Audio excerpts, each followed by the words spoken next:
नमस्कार, सुलगता सवाल में आपका स्वागत है। मैं हूं आपके साथ वक्ता। आज सवालों से पार्थ की कैश बाला को सुलगाएंगे, जो खुद ब खुद ममता की गैंग के काले राज खोल देगी।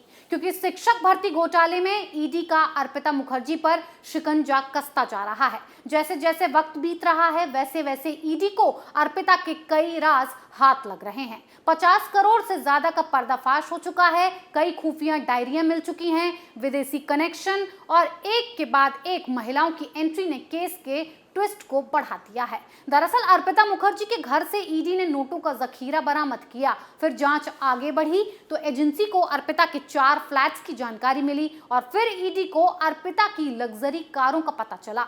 अब ईडी अर्पिता के फ्लैट पर आने जाने वालों की जानकारी के लिए सीसीटीवी खंगाल रही है। इस दौरान सीसीटीवी में ईडी के जो देखा है ईडी ने, वो बेहद हैरान कर देने वाला है।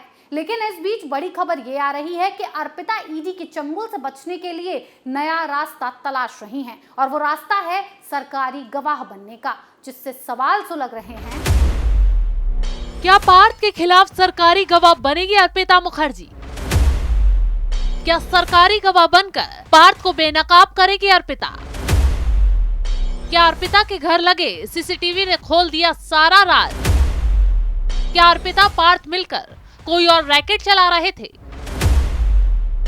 क्या है पार्थ का बांग्लादेशी महिला कनेक्शन? दरअसल जांच एजेंसी अब कह रही है कि अर्पिता मुखर्जी सरकारी गवाह बनने को तैयार हैं। अब अगर अर्पिता सरकारी गवाह बन जाती हैं तो आगे उन्हें क्या फायदा होगा? क्या पार्थ चटर्जी नई मुसीबत में फंस जाएंगे? क्या इस केस का सारा राज बाहर आ जाएगा? तो चलिए ये भी आपको बताते हैं। दरअसल पेचीदा केस को सुलझाने के लिए जांच एजेंसी को एक एक्सपर्ट की जरूरत होती है जो इस केस से ही जुड़ा हुआ हो। तो अब वो मोहरा है अर्पिता मुखर्जी। इस केस में ये पता लगाना है कि पैसा कहां से आया, कौन लाया, किसने भिजवाया। इसके लिए जांच एजेंसी पूरे गेम में शामिल आरोपी को यानी कि अर्पिता को ही गवाह बना सकती है। तो ऐसे में अर्पिता के आगे शर्त ये होगी कि वो बिना किसी झिझक के घोटाले के सारे राज खोलेगी, पार्थ का कनेक्शन का चिट्ठा बताएगी कि कहां से इन पैसों को इकट्ठा करने की शुरुआत हुई और कहां कहां पैसा छुपाया गया, कौन इस खेल का मास्टरमाइंड है। और धारा 306 सीआरपीसी के तहत अर्पिता को माफी भी मिल सकती है, लेकिन अर्पिता को फिर इस केस की प्रमुख गवाह के तौर पर ईडी अपने ही साथ रखेगी। ऐसे में अर्पिता की गवाही के आधार पर पार्थ चटर्जी को सजा हो सकती है और अर्पिता का सरकारी गवाह पार्थ के लिए सबसे बड़ी मुसीबत होगा। क्यों? क्योंकि अर्पिता पार्थ की सबसे बड़ी राजदार हैं। वो सिर्फ भ्रष्टाचार ही नहीं, पार्थ के और भी धंधों के बारे में सब जानती हैं। इसीलिए अगर सरकार गवाह बनकर उसने मुंह खोल दिया तो पार्थ का जिंदगी भर जेल में सड़ना तय हो जाएगा।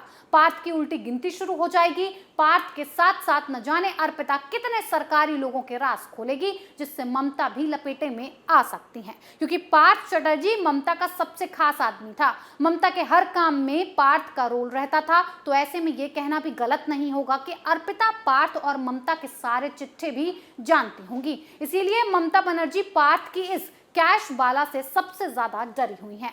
अब यही कैश बाला पार्थ के साथ साथ ममता बनर्जी का दी एंड करेगी। इसके साथ ही अब पार्थ के महिला कनेक्शन और दूसरे राजों से भी पर्दा उठने वाला है, क्योंकि ईडी अर्पिता के घर में लगे सभी सीसीटीवी को खंगाल रही है। यहां आने जाने वाले लोगों की पहचान कर रही है, जिससे पता लगाया जा सके कि अर्पिता के घर में क्या धंधा चल रहा था, कौन आता जाता था, कौन किससे मिलता था। वहीं कहा यह भी जा रहा है कि सीसीटीवी खंगालने के दौरान ईडी को अर्पिता के घर से कई सबूत हाथ लगे। ईडी ने विजिटर रजिस्टर बुक को भी चेक किया, जिसमें कई लोगों के नामों का जिक्र है। अब ये नाम किसके हैं, इसका ईडी ने खुलासा तो नहीं किया, लेकिन उन तक पहुंचने का रास्ता खोज निकाला है।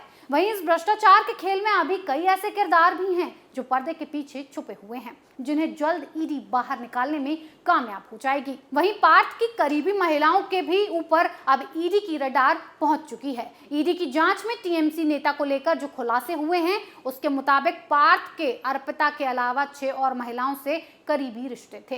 अर्पिता की तरह ही पार्थ चटर्जी अपनी महिला मित्रों को महंगे तोहफे, कार, फ्लैट और कैश देते थे। अर्पिता के घर से करोड़ों की जबरदस्त बरामदगी के बाद पार्थ की ये महिला मित्र भी अब ईडी की रडार पर है। एक रिपोर्ट में तो यहां तक दावा किया गया है कि पार्थ की महिला मित्र में से एक ने बांग्लादेश में संपत्ति खरीदी थी, यानी यहां से पार्थ का हवाला कनेक्शन भी निकल रहा है। इनमें से जिस एक और महिला मित्र से पार्थ का अफेयर होने की रिपोर्ट सामने आई है, उसका नाम मोनालिसा दास बताया गया है कि मोनालिसा आसनसोल की काजी नजरुल इस्लाम यूनिवर्सिटी में पढ़ाती हैं। बीजेपी ने भी दावा किया है कि प्रोफेसर मोनालिसा दास के बीरभूम स्थित शांति निकेतन में 10 फ्लैट्स हैं। बीजेपी नेता दिलीप घोष का कहना है कि मोनालिसा लगातार बांग्लादेश का दौरा करती रहती थी। हो सकता है कि भ्रष्टाचार का पैसा जिहादियों को देने या हवाला से बांग्लादेश भेजने का काम होता हो। तो शक की सुई पार्थ के हवाला कारोबार पर भी आकर अटक रही है। ऐसे में एसएससी स्कैम को लेकर ईडी पार्थ चटर्जी के घर पर पहले ही छापे मार चुकी थी। हालांकि ईडी को अकूत संपत्ति अर्पिता के घर पर छापा मारने के बाद मिली। बताया गया है कि अर्पिता के पास से जो दस्तावेज मिले हैं, उनमें बंगाल से लेकर विदेश तक पार्थ की संपत्ति का खुलासा हो रहा है। ईडी सूत्रों के हवाले से दावा किया गया कि पार्थ के पास कोलकाता के नकताला में घर है, बोलपुर में 9 घर हैं, डायमंड सिटी में 4 फ्लैट्स हैं, बेलघारिया क्लब टाउन में 2 फ्लैट्स हैं, बडनगर, न्यू टाउन, सोनापुर में भी उसके फ्लैट्स और घर हैं। जंगीपारा में एक पैलेस है। उसके अलावा अलग अलग जगहों पर फार्म हाउस, जमीनें और रिजॉर्ट्स बने हुए हैं। फैमिली के नाम भी जमीनें हैं, यानी कि पार्थ चटर्जी की इतनी संपत्ति की अभी तक ईडी गिनती कर चुकी है। पार्थ चटर्जी की संपत्ति को लेकर जो दावे हुए हैं, उनके अलावा एक और आरोप ये भी लगा है कि टीएमसी नेता ने दक्षिण कोलकाता के गोल्फ कोर्स सोसाइटी में अपने कुत्तों के लिए एक फ्लैट का इंतजाम किया था।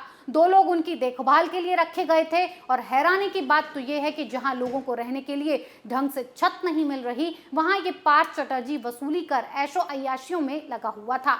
दूसरी तरफ कुछ मीडिया रिपोर्ट्स में टीएमसी की पूर्व नेता बैसाखी बनर्जी के हवाले से दावा किया गया है कि पार्थ चटर्जी का पसीना पोंछने के लिए भी 4 या 5 लड़कियां थीं। इतना ही नहीं, बैसाखी ने दावा किया कि पार्थ ने शिक्षा मंत्री रहते हुए कई ऐसी लड़कियों को रिक्रूट किया था जो अंडर क्वालिफाइड थी। इसके अलावा उन पर कई और लोगों की अवैध तरह से मदद करने के आरोप लगे। तो इस तरह पार्थ का काला धंधा चल रहा था, जो इशारे कर रहा है कि पार्थ सिर्फ शिक्षा भर्ती घोटाले से ही नहीं बल्कि अलग अलग धंधों से भी अपनी तिजोरी भर रहा था। लेकिन अब वक्त आ गया है कि उसकी राजदार अर्पिता सरकारी गवाह बनकर सारे राज खोल देगी। सुलगता सवाल में आज के लिए इतना ही। नए सवालों के साथ फिर पेश होंगे, तब तक के लिए देखते रहिए कैपिटल टीवी। नमस्कार।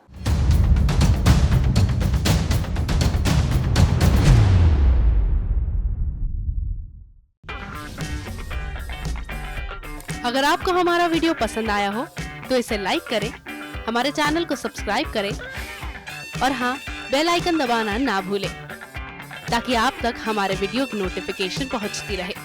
आप अपना सुझाव हमें कमेंट बॉक्स में दे सकते हैं। हमारे साथ जुड़ने के लिए शुक्रिया।